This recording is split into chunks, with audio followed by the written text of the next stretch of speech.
All right. Okay, got it. For today, Dorian O'Daniel will not practice today. He has a knee issue, and Alex Okafor won't practice. Everyone else will. Sammy has made it in the process where he will return to practice today. He has not cleared the protocol, but he's made it to the point where he can return to the field. So Coach will update you on that tomorrow. All right. I think we got Coach Tobe coming your way next.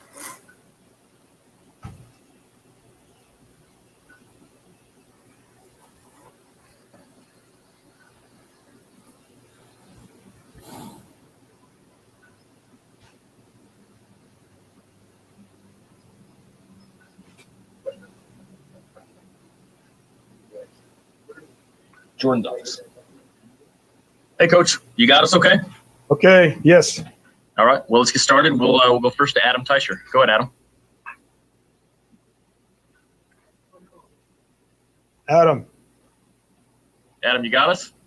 Finally, yes, I do. Hey, Dave, how you doing? Hi, Adam. Hey, a couple things. Regarding Harrison Butker, you talked a little bit earlier in the offseason or in camp how he's increased his range this year. Thinking back to the time he got to the Chiefs, is his increased range, is that typical for a guy who's been in the league now as long as he has, or is he extraordinary in that regard?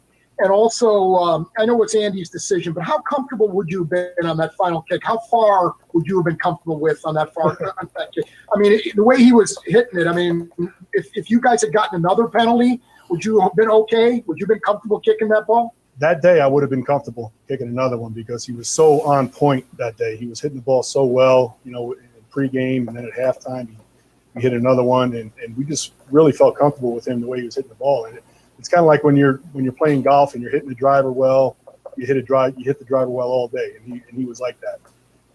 He was in that mode. So even if there was another penalty, I think we probably, we would have had a discussion. I'm sure we would have talked about it. And, I would have been all for it, for sure.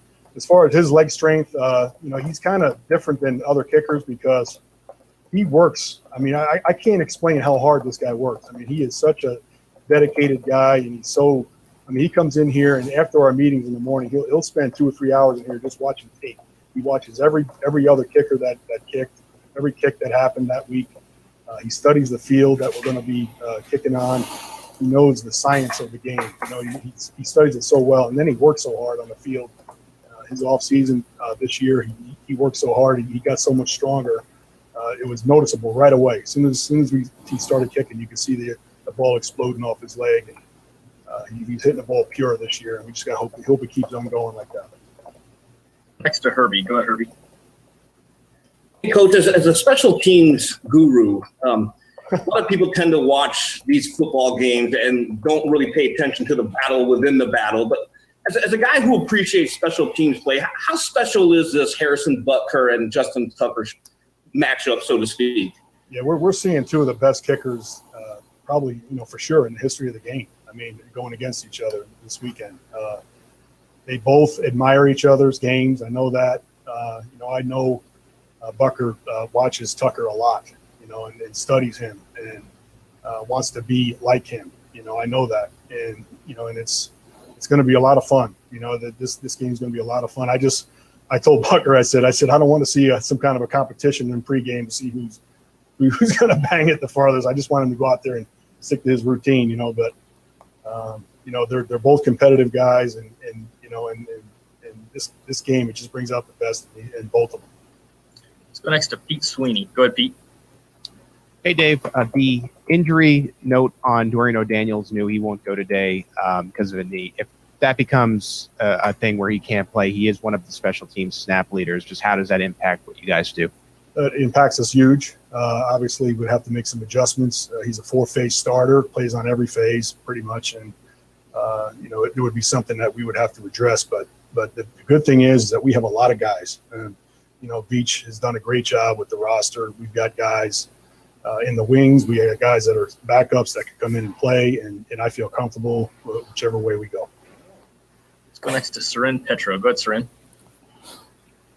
Coach, I talked last year with Harrison just kind of about how different things are, how much time he gets, how much kind of like live simulation he gets here versus what he had at college. At college, he was known as a big leg guy, but maybe not accurate. The numbers kind of back it up. And he was detailing all the different things, how much better it is to kick your balls and, actually getting live fire reps and, like how coach and you make that a part of it. I'm curious, how hard is it to find the prospects, right? He's one of the best kickers. He didn't get drafted. Looking back, somebody would, what he is would use a second or third rounder on a guy if they knew he was going to be what he is right now. How hard is it to find those guys in college? Well, he went to the combine and we evaluated him and we had him ranked as the number one. I thought he had a draftable grade. I thought he was a guy that could possibly be drafted 5th through 7th round. He was our number 1 rated guy, and we were really, really lucky to get him. I said that before, but he's just a special guy. You never really know exactly what you got, what's going on in his head, but he is such a hard worker. And I think that's the number one thing that it's impressive to see him have such success because he works so hard at it. Got 2 questions left. Let's go Sam and then Robert. Go ahead, Sam. Hey, Dave. Wanted to ask you about Willie Gay's blocked punt. Can you kind of take us through that play, starting with maybe his assignment and going all the way through his execution of it? Yeah, his job out there on that left end spot is to rush the slot first, make sure it's not a fake, and then rush the punter. The slot tried to cut him, so he knew he wasn't going to go out for a pass, so he turned it into a rush immediately. And when he rushed, he did a nice job of getting his hand on the ball. Now, he didn't block it. It's more of a deflection. The ball goes past the line of scrimmage. It's a deflected punt. It's still a live punt. I wish he would have got a little more of the ball and it would have stayed on the other side. It would have been considered a block. But the effort was great. He caused a bad punt. They had a bad net on the play, and definitely positive play. It's good for him. He keeps getting better and better each week. Every week, every practice, he gets better and better. Let's go to Robert with the last one. Go ahead, Robert. Hey, Coach. So Harrison Butker, when he talked about the Chargers trying to ice him, with the timeouts and then some of the penalties that went on, he just said he got madder and madder as he had to keep doing attempts, and that his last attempt was his best one. Just as a special teams coach, what's your philosophy about icing the kicker? Do you think it works? Do you think it doesn't work? And stuff like that. I think if you're gonna ice the kicker, I think you need to ice him and not let him kick the kick.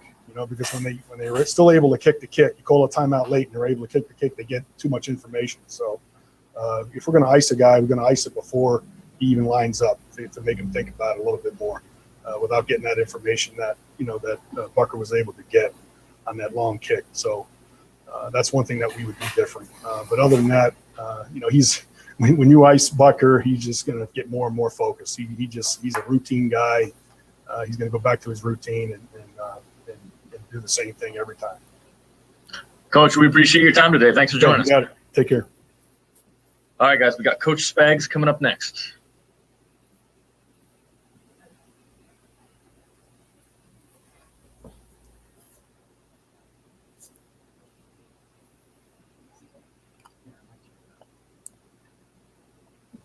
Hey, Coach. Okay, how we doing, Brad? Good, good. Hey, Sydney, can you tilt our camera down just a little bit for me? And we can get started.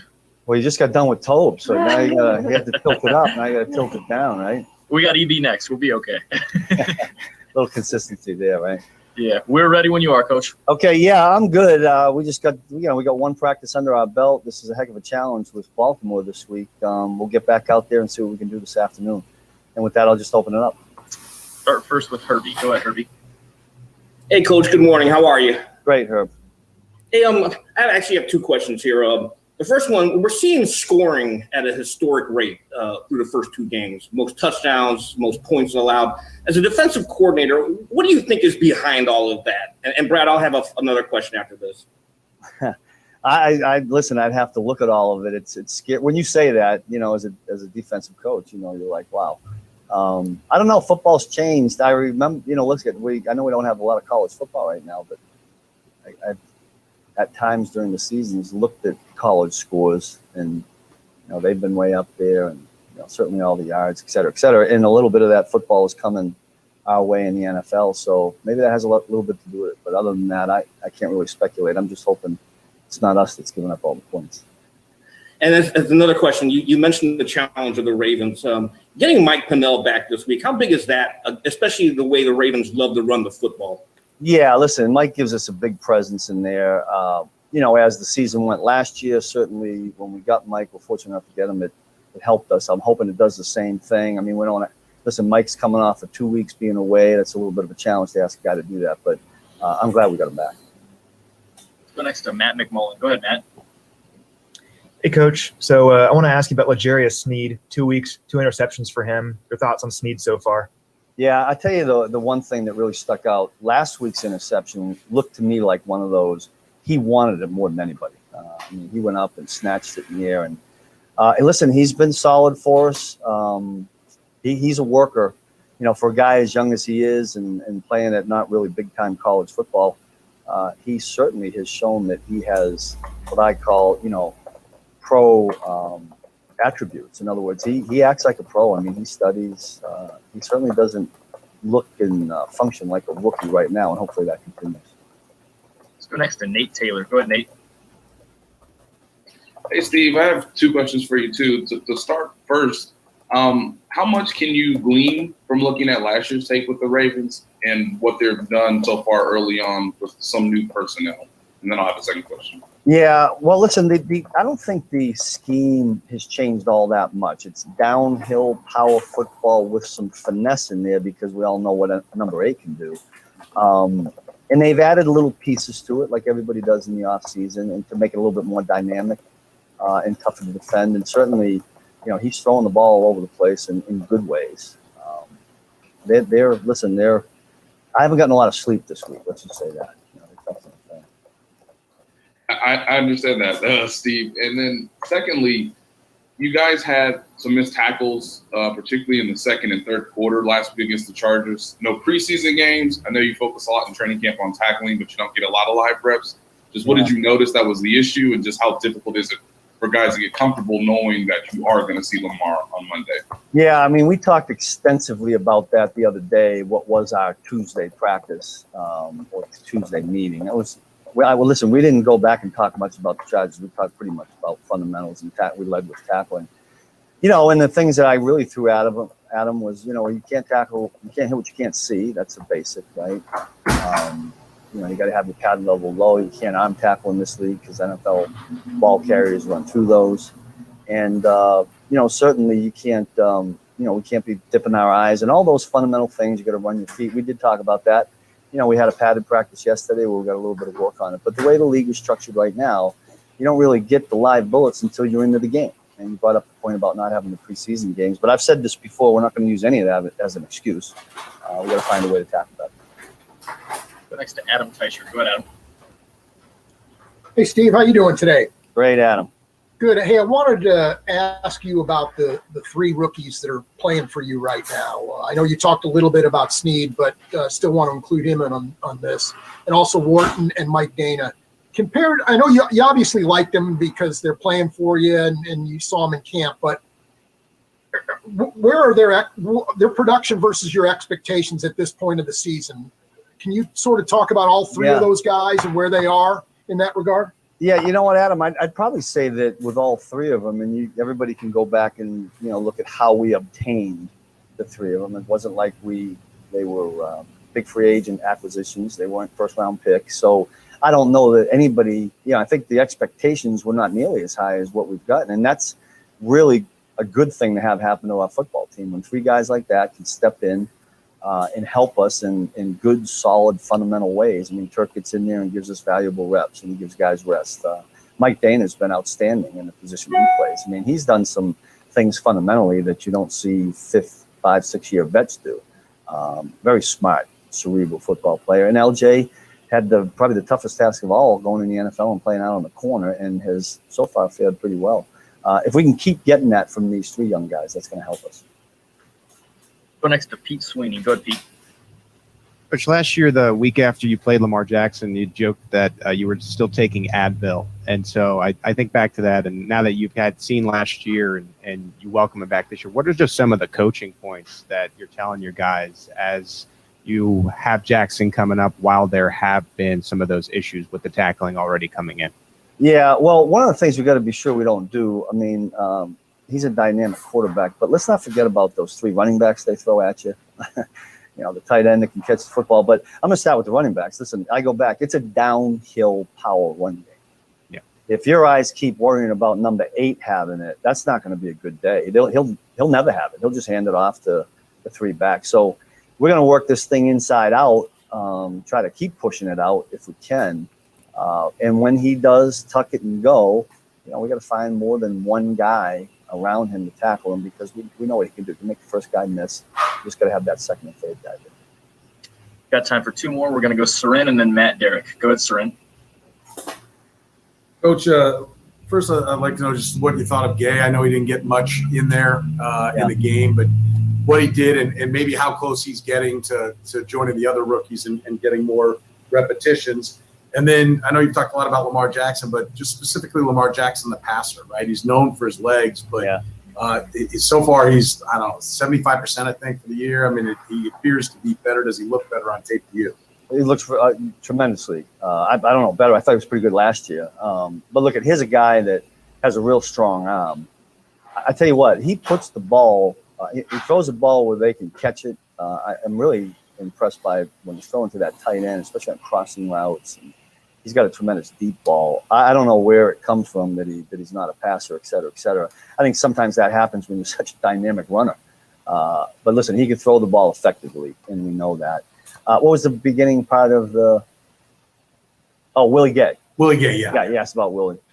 Listen, we're always in hopes of playing as many guys as we can. Matt House does a great job with Willie, Matt, and Britt.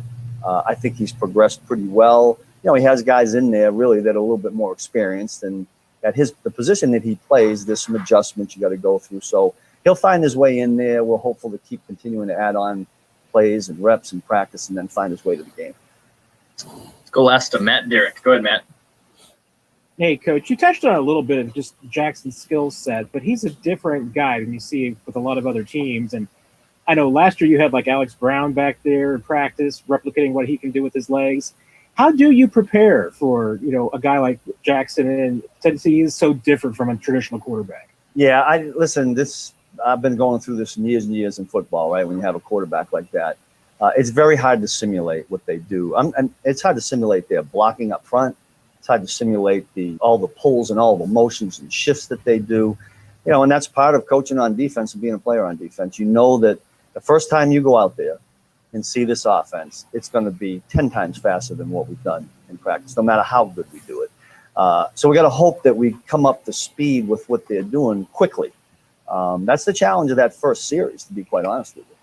If you can survive that first series, give your team obviously some good field position, not give up a lot of it. That's certainly going to help us. But it's always a challenge. We do the best thing we can do. I think our guys do a great job of film study. And I think with a quarterback like this and an offense like that, I think like they have right now, I think it's going to be really good. Coach, we appreciate your time today. Thanks for joining us. Thank you. You got it. All right, guys, we've got Coach EB coming up next.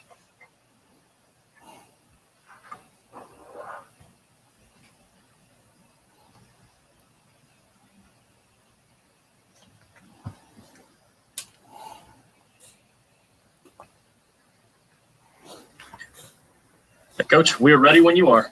Good afternoon. How we doing? Good. Good. Well, to start this off, last week, I didn't think our guys played a clean game.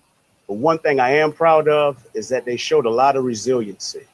I thought they did a heck of a job of finding a way to put us in position to give us an opportunity to have a chance of winning.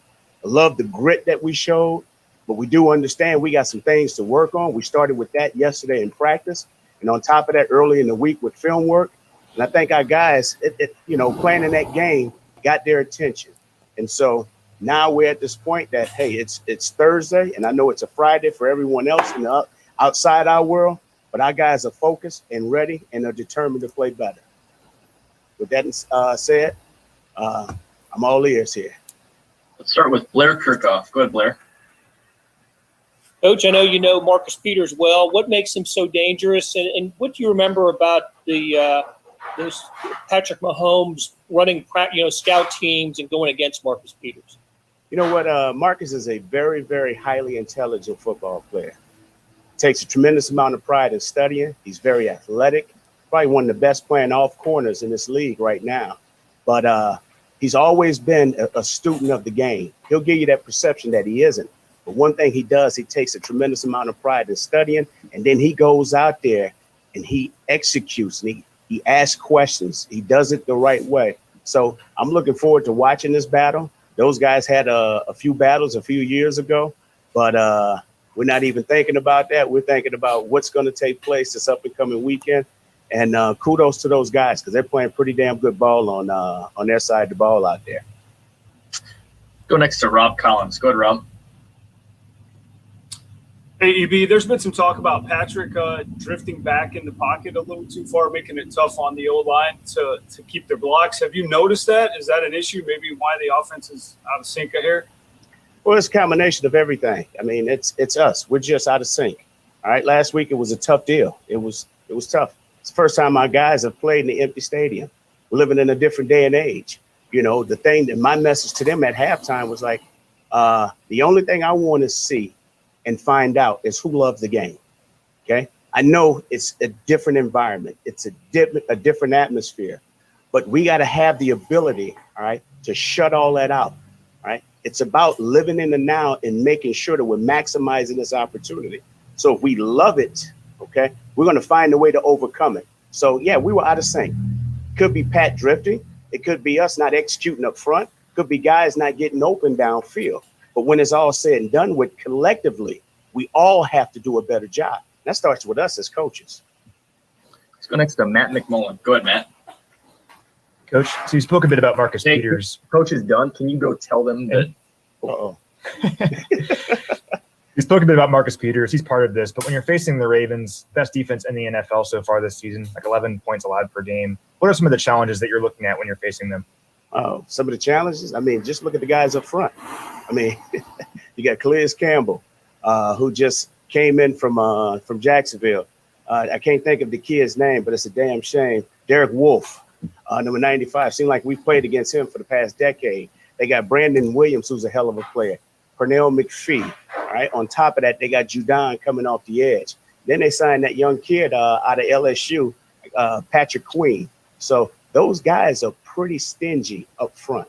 And knowing Coach Harbaugh and knowing the type of team that he wants, those are just the personalities that make them who they are. Because when you got guys like that, and then you combine that with the secondary, with the kid Marlon Humphreys and Peters, and I'm not slighting anybody else, but those guys do a hell of a job, and they do it the right way. They got a hell of a defensive coordinator in Wayne Martindale as well. So we just got to go out there and be who we are. Let's line up and play one play at a time, execute, play for each other, all right, be accountable.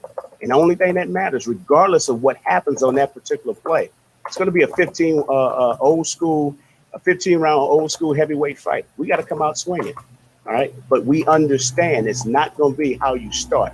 It's going to be about how you finish and sustain. Let's go next to Adam Teicher. Go ahead, Adam. Hey, Eric. Andy was talking yesterday about the way Pat was running the ball against the Chargers and how that's always been a big part of the West Coast offense. But obviously there's limits on how much you want him to do that. So what's your advice to him when he does that? And are you pretty happy how he's picking and choosing his spots with all that? You know what? I'm satisfied with what he's doing. I mean, he's doing a good job because they're doing some things in coverages and then mixing it up. And when they're doing that, he's maximizing the opportunity because there's not a whole player spying him. So if he sees a lane, he takes it. Kudos to him. And also, too, he made some huge runs that helped us down the end to put us in position to have a chance of going into overtime and also winning the game as well. So you never want to take that part away from him. The thing that we need to do a better job of is just keeping him upright. All right. And like I said, we got to make sure that 5 guys up front are doing it the right way. But also, too, Pat got to be accountable, but making sure he's taking the proper footwork. And then all the other supporting players, whether it's receivers with their routes, with timing, or backs or tight ends involved in protection, we got to make sure that we're collectively getting it done. So when it's all said and done with, like I said, we didn't play a clean game last week, okay? But I will say this, our guys showed some grit to get it done. And that's all you can ask for, okay? We'll clean up the detail. That's why we're involved in practice this week. We got to finalize some things over the next couple of days. But we're looking forward to this challenge.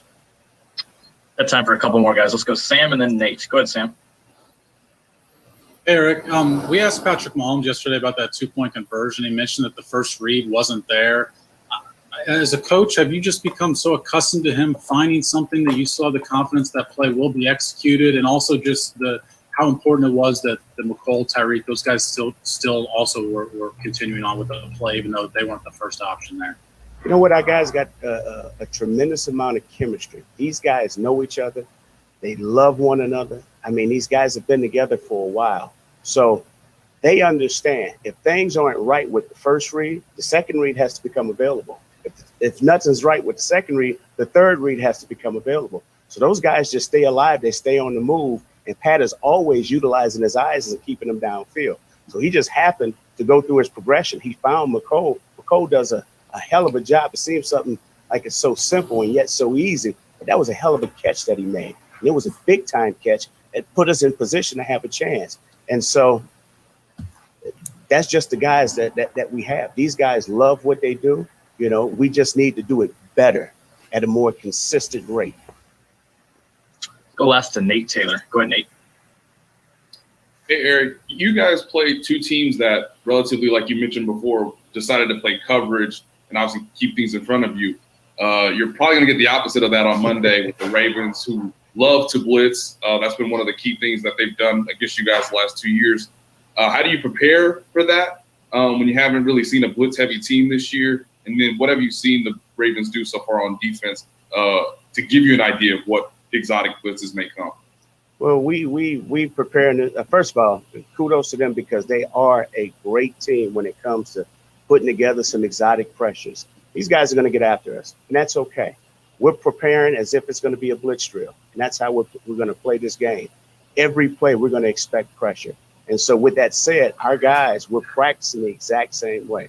Not necessarily just saying, hey, they run this blitz or this blitz. We're pulling pressures from all numbers of times in different situations in which they have shown different type of things. So we want to make sure that our guys are ready, that they understand the rules. More importantly, that they're doing a great job of over communicating and then going up there and stepping up to the plate and punching and fighting and making sure we're straining the finish, give the quarterback an opportunity to make the big play down the field.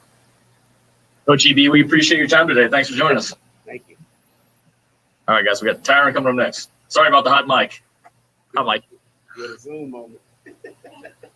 At least I wasn't swearing. We're all right. Get out of here before I say anything. All right, guys, we got Tyrann stepping up next.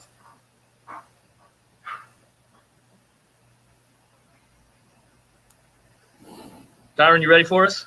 Yeah. All right. Well, let's start with Tyrann Petro. Go ahead, Tyrann. My hand was up for the last one, so.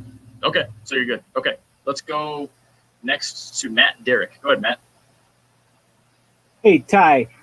Yesterday, Chris was talking about the fact that without fans in the stands, that you guys really had to kind of fire each other up and give yourselves the energy yourselves. How were you able to do that? I mean, what were you saying to the guys on the field and on the sideline to get them fired up and, kind of used to that environment? Yeah, it's quite the adjustment.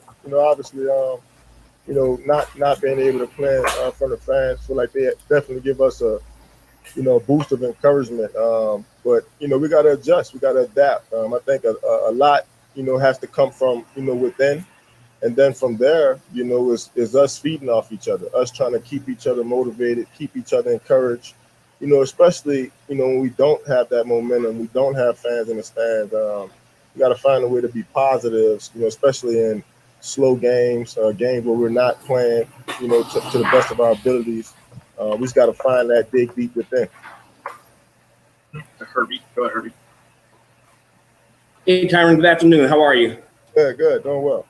Hey, Coach Spags mentioned earlier a lot of the difficulties that go into defending against a quarterback, a dual threat quarterback like Lamar Jackson. From the back end of coverage and your message to the guys up front, how important is gap responsibility and lane responsibility against the Ravens offense? It's extremely important. Even outside of, obviously Lamar Jackson keeping the ball, I think a lot of their run game, is gap oriented. They're moving pieces, they're pulling people we're going to have to be able to adjust. We're going to have to be able to read and react, on the fly. And I think a lot of that is us making each other right as well. Like I said, they pull a lot of people. They tend to get great leverage on the defense. And I think us, especially on the back end, we got to be cognizant, of just keeping leverage, making our linebackers right, making the defensive end right, just so we can get out of the down. Go next to Adam Teicher. Go ahead, Adam. Hey, Tyrann. I know last week after the Houston game, you weren't real happy with the way you guys finished. Just wanted to get your kind of temperature on where you are now through 2 games, how you feel about how you guys are and where you are at this point in your development. I'm still kind of pissed, but I'm definitely encouraged. I wouldn't say that I'm discouraged. I know the guys that we have, in our room. I know the coaches that we have.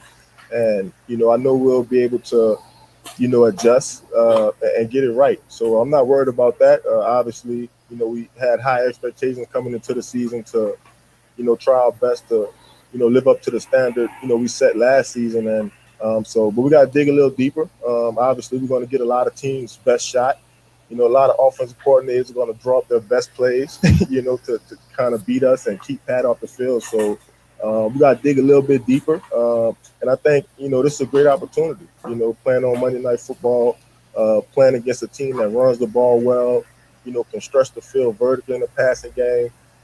So our hands are full, but it's a great test. It's a great challenge for us. I'm excited to see us show up and, show everybody who we are. Go next to Nate Taylor. Go ahead, Nate. Hey, Ty, I remember you mentioning in the offseason just how fun it was to play against Lamar because there were some times where you had a chance to get your hands on the ball. I'm just wondering, what's your excitement now playing him last year, sort of the head-to-head battle of maybe seeing him on the outside with the ball in his hands or just kind of reading his eyes and seeing the route tree and understanding, trying to figure out a way to disrupt the passing game as well? Yeah, I mean, it'll be a great challenge for me. Obviously, he's one of the best players in this league. Even from the quarterback position, you can see him really beginning to develop. He's able to read different coverages. And I think deep down inside, he wants to be a pocket passer. I think he really wants to prove that part of his game. And so, obviously, anytime you compete against somebody, at that caliber, especially under the bright lights, I think in my mind, it always going to bring out the best in me. So I'm expecting the best from him. And, hopefully it's a good game. Next to Todd Lebo. Go ahead, Todd. Hey, Tyrann, you mentioned just the emotional part about not having fans there and getting hyped up. Just actually during the game, there were several false starts last week on both sides. The quarterbacks kind of have even more of an advantage, I guess, because they can draw you guys off sides. How much do you guys have to talk about that and to make sure that you're not getting tricked a little bit because you can hear too much from them? Yeah. I feel like obviously, throughout the league, really quarterbacks have been doing a great job, with the hard count. We just got to find a way to stay locked in, and it's hard, like I mentioned, especially, not having fans there. It's not any excuse, but I think as professional football players, got to find a way to lock in for that play, that moment, and then being able to go to the next play and not think about the last one. So, I think it's a big challenge on everybody that's involved in the game to just try their best to stay locked in. Let's go next to Sam McDowell. Go ahead, Sam. Hey, Tyrann. You play next to a guy that's coming back from the same injury that you went through a couple times. How long was it before you felt like you were back to your old self coming back from an injury? And have you had ongoing conversations with Juan about, patience in that area? Yeah, absolutely. I've been through that injury twice. And it's a lot of growing pains. Obviously, it's a lot of work that Juan has already put in, but it's a lot more that's going to be required, for him to really get back to the level that he's confident in, that he's comfortable in. And I think, nobody holds themselves to a higher standard than Juan. And, he's continually, pushing towards that. I think, my position is just to always encourage him, keep him positive in the right kind of mindset. Letting them know that, it may not happen, when you want it to happen, but just continue to push through, continue to smile, continue to develop your game, in other areas. So that way, when you do come back 100%, you're on a completely different level, mentally. And I think that's where he's going to head. We've got time for a couple more guys. Let's go Steve Walls and then Pete Sweeney. Go ahead, Steve. Hey, what's up, Tyrann? Hey. Hey, when you look at this Ravens team, I've heard a lot of those guys say they feel like Kansas City is a team that they have to go through if they want to make it to the Super Bowl. Do you guys feel the same way about the Ravens? And does that make this game any more important than the next? Well, I think, obviously this is a big time football game. There's no way around it. Monday Night Football, playing against, Super Bowl contenders, playing against, a team that has, really won most of their games since, Lamar has taken over quarterback. So, I think for me it's any other game, but, obviously the emphasis is, it's only going to be one first round bye this year. So I think all these conference games are important, especially when you're playing against, teams that are going to have the chance to kind of, take that spot. So, it's a very important game for us, especially, the way we played, against the Chargers, and even how we played, in the fourth quarter against Houston. So it's a hell of an opportunity, great opportunity for us, and I know we'll rise up. Go ask to Pete Sweeney. Go ahead, Pete. Tyrann, just one off the field question. You had a voter registration event this week. I was wondering how that went, and I know it's been a point of emphasis for you and Pat, just how that effort has been going for you in general, stemming from that event and leading into November. Yeah, I mean, I probably say it's all been going well. Really just trying to do my part. Be a vessel for people to gather information, to do what's necessary to make change in their life, in their world. And so have a great opportunity, a great platform to be able to support others, help others get to, where they need to go. So we'll continue doing that, even, outside of voter registration. We'll continue to try our best to, impact the kids, impact the community, in a positive way, and, just try to push the world forward a little bit. Tyrann, appreciate you taking the time today. Thanks for joining us. Yeah, thank y'all. All right, guys. 1 sec. I'll be right back. If you need anything.